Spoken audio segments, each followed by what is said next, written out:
Hello, എല്ലാവരും ചായ കുടിയൊക്കെ കഴിഞ്ഞോ? അതെ, നമ്മളൊക്കെ ചെരുപ്പും ഷൂവും ഒക്കെ വാങ്ങിക്കത്തില്ലേ? നമ്മളെങ്ങനെയാണ് അത് വാങ്ങിക്കുന്നത്? നമ്മളതിൻ്റെ ക്വാളിറ്റിയും ഭംഗിയൊക്കെ കണ്ടിട്ടല്ലേ വാങ്ങിക്കുന്നത്. പക്ഷെ നമ്മളൊക്കെ അത് വാങ്ങിച്ച് കുറച്ച് ദിവസം കഴിയുമ്പം അത് പിന്നെ അത്ര ഭംഗിക്കോ ക്വാളിറ്റിക്കോ ഒന്നും വെച്ചിരിക്കാൻ നമ്മളാരും ശ്രദ്ധിക്കാറില്ല.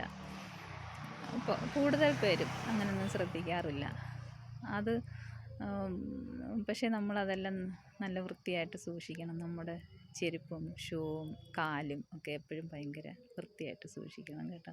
കൂടുതലും നമ്മുടെ ഷൂ ഒക്കെ അഴുക്കാകുന്നത് എങ്ങനെയാണെന്നറിയാമോ? ഷൂവും ചെരുപ്പും ഒക്കെ നമ്മൾ ഊരിയിടുന്ന സ്ഥലത്താണ്. നമ്മളിപ്പം നമ്മുടെ വീട്ടിലായാലും നമ്മളേതെങ്കിലും വീടുകളിൽ ഗസ്റ്റായിട്ട് പോകുമ്പോഴാണെങ്കിലും ഇപ്പോൾ ഒരു ഡോക്ടറുടെ റൂമിലിട്ട് കയറുമ്പോഴാണെങ്കിലും ഒക്കെ അത് നമ്മളാ കയറി ചെല്ലുന്ന നടുക്ക് തന്നെ ഊരിയിടരുത്.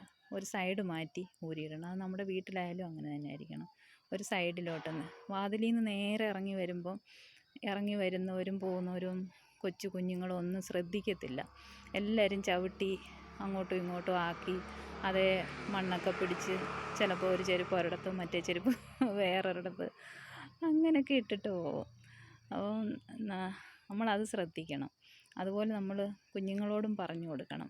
മറ്റൊരാളുടെ ചെരുപ്പ് ഒരാൾ ഊരിയിട്ട് വെച്ച് പോയ ചെരുപ്പേൽ കയറി ചവിട്ടരുത്.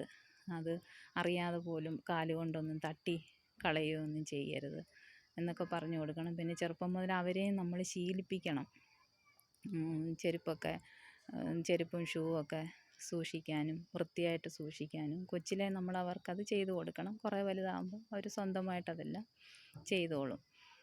വീട്ടിലാണെങ്കിലും ചെരുപ്പിനൊക്കെ ഒരു പ്രത്യേക സ്ഥാനം വേണം. നമ്മുടെ മുറ്റം മുതൽ വരാന്ത മുതൽ സ്റ്റെപ്പേൽ എല്ലാം ഇങ്ങനെ ചെരുപ്പുകൾ കുറേ അങ്ങനെ ഊരിയിട്ടേക്കരുത്. ആവശ്യമുള്ളത് പുറത്തോട്ട് ഇറങ്ങാനും ഇടാനും ഉള്ളത് മാത്രം അവിടെ വെച്ചേക്കണം. ബാക്കി അന്നേരം ആവശ്യമില്ലാത്തതൊക്കെ അതിനൊരു പ്രത്യേക സ്ഥാനത്ത് റാക്കില്ലെങ്കിൽ ഏതെങ്കിലും സൈഡിലോട്ടോ ഒക്കെ മാറ്റി സൂക്ഷിച്ച് അടുക്കി പെറുക്കി വെക്കാനൊക്കെ ശ്രദ്ധിക്കണം കേട്ടോ. ഓക്കെ.